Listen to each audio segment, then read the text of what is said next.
ಚಿಂತಾಮಣಿ ನಗರದ ತಪತೇಶ್ವರ ಕಾಲೋನಿಯಲ್ಲಿ ಕಾಡು ಜಿಂಕೆಯೊಂದು ದಾರಿ ತಪ್ಪಿ ನಗರಕ್ಕೆ ಬಂದಿತ್ತು.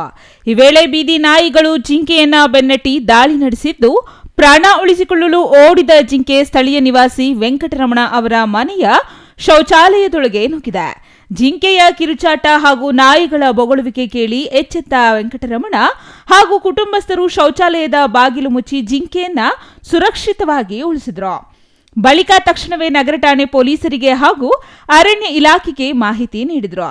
ಮಾಹಿತಿ ಪಡೆದ ವಲಯ ಅರಣ್ಯಾಧಿಕಾರಿ ವೀರಭದ್ರಪ್ಪ ಕುಂಬಾರ್ ನೇತೃತ್ವದ ತಂಡ ಸ್ಥಳಕ್ಕೆ ಆಗಮಿಸಿ ಶೌಚಾಲಯದಲ್ಲಿದ್ದ ಜಿಂಕೆಯನ್ನ ಸುರಕ್ಷಿತವಾಗಿ ಹೊರತೆಗೆದ್ರು.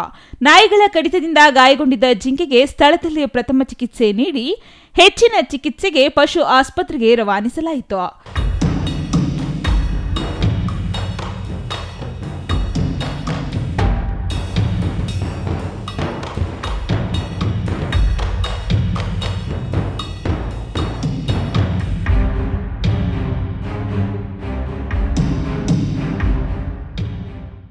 ಇತ್ತೀಚಿನ ದಿನಗಳಲ್ಲಿ ಮಳೆ ಕೊರತೆ ಹಾಗೂ ಕಾಡಿನಲ್ಲಿ ಆಹಾರದ ಅಭಾವದಿಂದ ವನ್ಯಜೀವಿಗಳು ನಗರ ಪ್ರದೇಶಗಳಿಗೆ ಬರುತ್ತಿರುವ ಘಟನೆಗಳು ಹೆಚ್ಚಾಗುತ್ತಿವೆ ಎಂದು ಅರಣ್ಯ ಇಲಾಖೆ ತಿಳಿಸಿದೆ.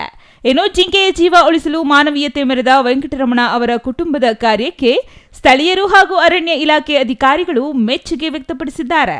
Imran Khan, CTV news, Chintamani.